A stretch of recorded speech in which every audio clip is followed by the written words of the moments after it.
Hi అండి అందరికీ. ఈరోజైతే చేపల చారు అనమాట. చేపల పులుసు ఎలా పెట్టాలో అయితే మా సైడ్ అయితే ఇలా పెట్టుకుంటారనమాట.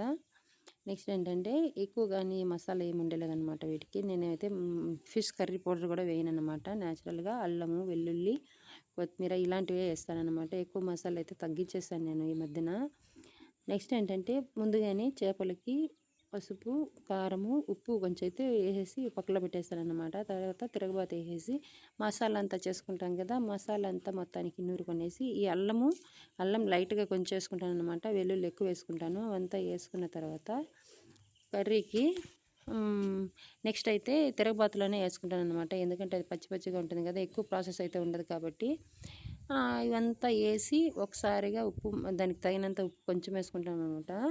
చేపల్లో కాకుండా ముందుగానే తగినంత వేసుకొని వస్తాను పులుసులోనే. నెక్స్ట్ ఏంటంటే పాత చింతపండు అయితే బాగా పులుసు పడుతుంది అనేసి మా అత్త అయితే చెప్పింది. పాత చింతపండు పులుపు అయితే పోసేసాను. నెక్స్ట్ ఏంటంటే ఇంకా కొంచెము అది బాగా తిరిగితే కానీ అది చేదైపోతుంది అనమాట. ఊరికే మసాలా అంతా వేపుకొనేసి చింతపండు పులుసు పోసాక చాలాసేపులు ఎక్కువగా తెరలించకుండా వాటికి తెరిలిన తర్వాత వెంటనే వేసేయాలన్నమాట ఈ ఫిషెస్ని. వేసిన తర్వాత ఉప్పు కారం పట్టిందేమో కొంచెం లైట్గా అప్పుడు చూస్తానన్నమాట.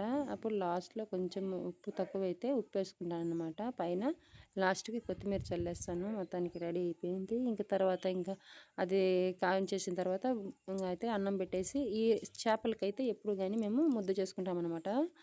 అది చేసేసాను. ఇంక పిల్లలకైతే హోంవర్క్ చెప్పేయాలి కదా, హోంవర్క్ అయితే కంపల్సరీ. ఇప్పుడైతే ఎగ్జామ్లు జరుగుతున్నాయి కాబట్టి మా పెద్ద పాపకైతే ఆ పాప చదువుకుంటుందన్నమాట. వీళ్ళైతే చెప్పిన మాట వినరు కాబట్టి నేనే చెప్పించాలి. ఆ టైంలో ఏదో ఒక టైంలో గబగబా కొంచెం త్వరగా చేసుకొని ఇస్తే పిల్లలకి హోంవర్క్ చేయించడానికి కూడా టైం ఉంటుందన్నమాట నాకు. వీటి అన్నిటిపైన అవగాహన ఉండడం వల్ల ఏ టైంకి ఏం చేయాలో అనేసి మనం ముందుగానే ప్లాన్ చేసుకోవాలా. అంతా అయిపోయిన తర్వాత ఇంకా చదువంతా చెప్పించేసిన తర్వాత ఫైనల్గా ఇలా బయట కూర్చొని తినడం అయితే ఇప్పుడు వేడి కాలం కదా, ఉడుకు కాబట్టి బయట చల్లగా ఉంటుందనేసి బయట కూర్చొని ఎప్పుడైనా మేము భోజనం తినేదంతా బయటేనమాట. ఇంట్లో ఎక్కువగా ఉడుకుంటుంది, ఫ్యాన్ పోతున్నా కానీ వేడిగాలు వస్తుంది కాబట్టి మేము బయట అయితే ఇలా హ్యాపీగా పిల్లలతో కలిసి వాళ్ళకి తినిపించేసిన తర్వాత మేము తింటామన్నమాట. మొత్తానికి ఈరోజు ఇలా అయిపోయింది. నచ్చితే లైక్ చేయండి, సబ్స్క్రైబ్ ఏమనుకుంటారో కామెంట్ చేయండి.